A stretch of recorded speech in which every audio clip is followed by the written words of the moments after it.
FHS season tickets.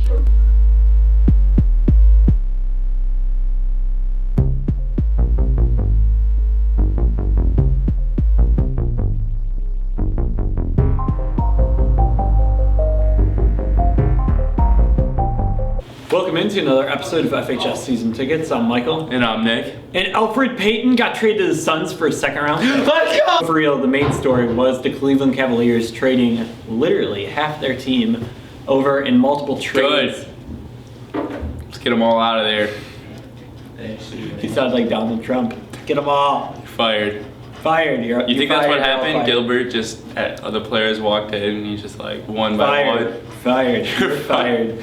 Isaiah, he You're like leans over, he's like over the desk. You're fired. Gilbert's like, I'm as tall as you. You should have been fired. Are we retiring the number 2 jersey or whatever, 3? Isaiah? 3? I think we should. You know, I'm just gonna look up at the queue in like 10 years and be like, Nance James Thomas. And I'm gonna be reminded of Exactly. Cavaliers' greatness. So Mike, you want to recap the trades? You analytic master. Yeah, so the first trade was with the Los Angeles Lakers, where the Cleveland Cavaliers did give up a couple players. None of them were that fantastic. One of them was, arguably the second greatest Cavalier ever, Isaiah Thomas, along with Channing Frye and a first-round pick, and they did get back Jordan Clarkson and Larry Nance. The second trade, the Cavs did give up Iman Shumpert, Jay Crowder, and Derrick Rose in exchange What is for the Jazz thinking? in Rodney this trade? Hood and George Hill. I don't know, and I don't know what the Kings were thinking. No, either. not George Hill. Well, yeah, Sacramento. Yeah, okay. Yeah, and then The three-team trade. The third trade, the Cavs gave up Dwayne Wade for nothing. Basically, they basically cut him.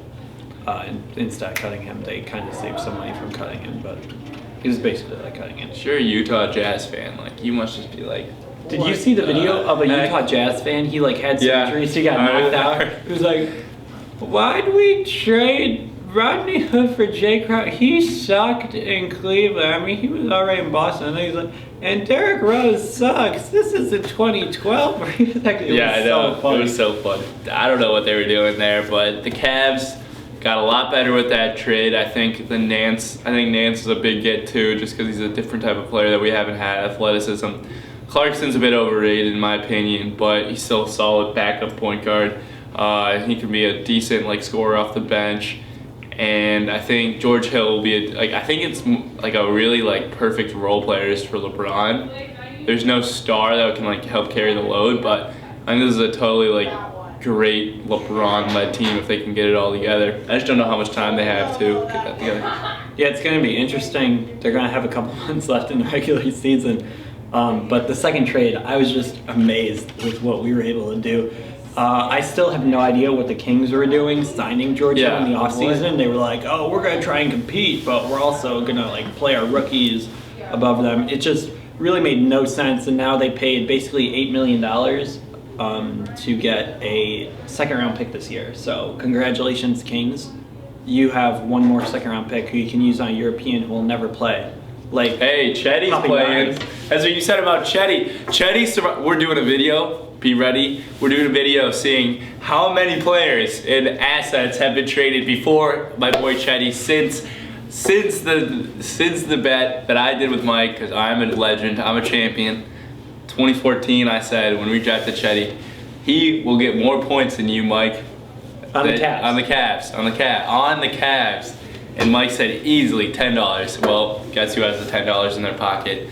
This man right now. I framed that because I just knew it. I knew Chetty was going to be a solid contributor, someone we didn't trade. It's the most movement out of any front office in the last 3 years, easily. Probably, if you combined all the Cavs moves together, I bet you could have two Who teams. do we think movement. is the second most trades made in that span?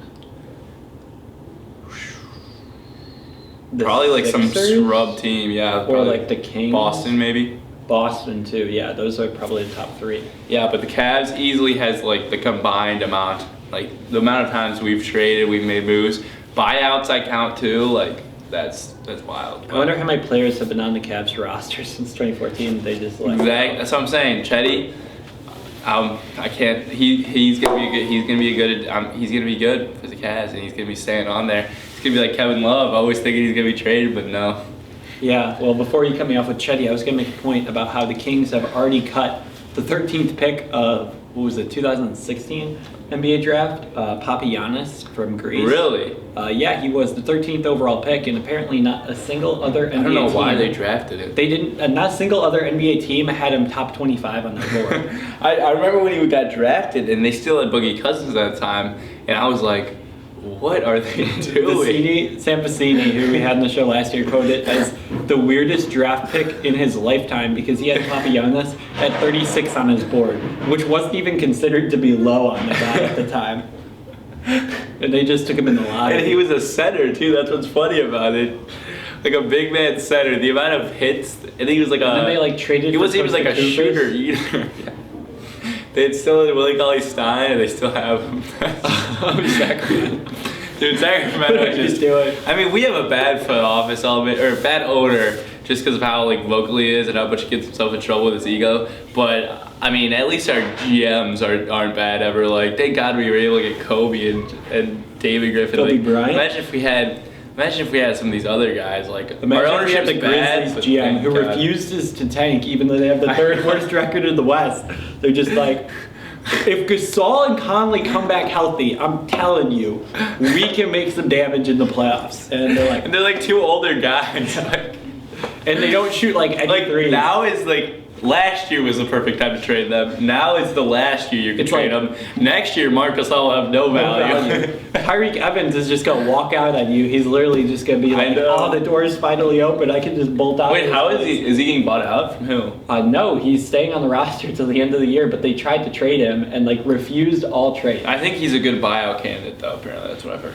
Yeah, but if you were literally getting Oh, he has a no offers- trade clause? No. He was getting offers, and the Grizzlies were asking for a price that was so high that nobody matched it. So they could have gotten something for him, and then they said no. So if you buy him out, that would literally be no, we don't want second-round picks and a young asset. We would rather just cut him, which makes no sense.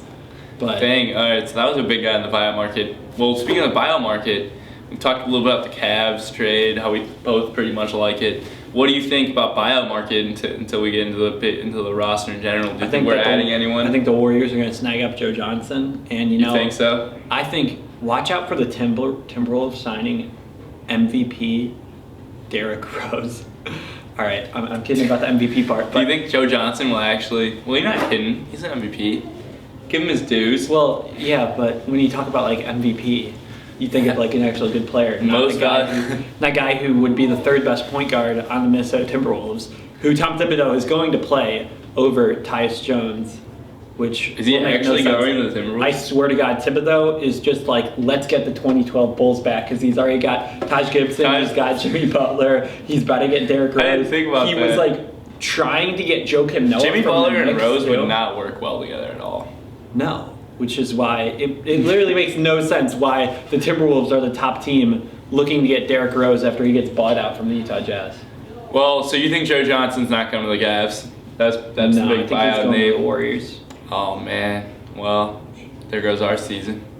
No, I said So Ja. now that you don't think about any buyout, you don't have any remarks. What do you think about our roster in general? How it all fits before? Got better. Yeah. Definitely got better. Everyone's talked about how it got younger, which it did get younger. It'll be interesting to see how these guys react in a playoff series. Obviously, George Hill, he's had some playoff experience. And then Rodney Hood had some with the Jazz recently. But the Lakers boys, they're young and they haven't been in a playoff atmosphere. So I'm excited to see how they react. Also, Larry Nance Jr. coming home, a local kid out of high school. And it's just going to be exciting seeing how he plays under the same jersey that made his father so famous. So that should be fun to watch. Do you think his dad will let him wear the 22? I'm not sure. That'll be interesting to see. I wonder Yeah. if we can also just sign up his younger brother too, because he's pretty solid. I like the culture change, and I like another thing not really talked about is I like all these players coming from the west to the east. I think that's a lot easier to play in. I mean, we see Blake Griffin just absolutely feasting down The the east. West so. has 6 more wins than So the I want East to this see. year. I want to see what Rodney Hood. Yeah, it's just a lot more competitive than you can. I know it is. I want to see what Rodney Hood does in a Cavs jersey, and we'll see what happens. Yeah, like you saw Blake. It's like he's playing a different league now. It's like he went exactly. from Like the NBA to the Euro. the ACC to the MAC. Yeah. So I think it'll be a fun time to watch. Do you think the Pistons will ever lose again? Cavs fans should be happy. I think till like second round playoffs, I think they'll start losing games again. So like, they'll run through regular season, Yeah. right? Yeah, in the first round. First round. Ooh, you think they sweep somebody? Yeah, I think they sweep the Bucks? Celtics in the first Ooh, round. the Celtics. So you think Celtics are dropping? Yeah, Because if the Pistons don't lose again, Yeah. then they're going to be a pretty good seed. Yeah. I think the Celtics are dropping on the way down. You know, I think the Pistons literally might just not ever lose again with Blake Griffin. Just and then he gets injured. They'll never lose. I agree. I actually, man, you cracked the code, Nick. You're a genius. If Blake Griffin's gonna get injured, then they'll lose again. Exactly. They'll lose. He'll be undefeated with Blake Griffin. So I think they'll be like the Rockets, 25-1 when Chris Paul, James Harden, Clint Capella, and like Richard and Bond. That's the dumbest stat. Oh, 26 games out of like how many have been played? Like Jeez, 50 that something. just looks bad if you're 25-1 with a set of 4 players at this time of the year. Your starters too. Yeah, that means like, wow, you guys have been hurt. Yeah. Anything else you want to talk about? No, I think we covered it. I'm excited for the Cavs, and I think it will be a good restart button. I can't wait to see how energized LeBron comes out with. Derrick Rose, I'll miss you. That'll wrap it up for this episode of FHS Season Tickets. Hope you guys enjoyed. If you did, make sure to leave a like and also subscribe for more season ticket videos where we will be talking about the Cleveland Cavaliers throughout their postseason run and also some other sports like college basketball and the NFL draft. Peace. Peace.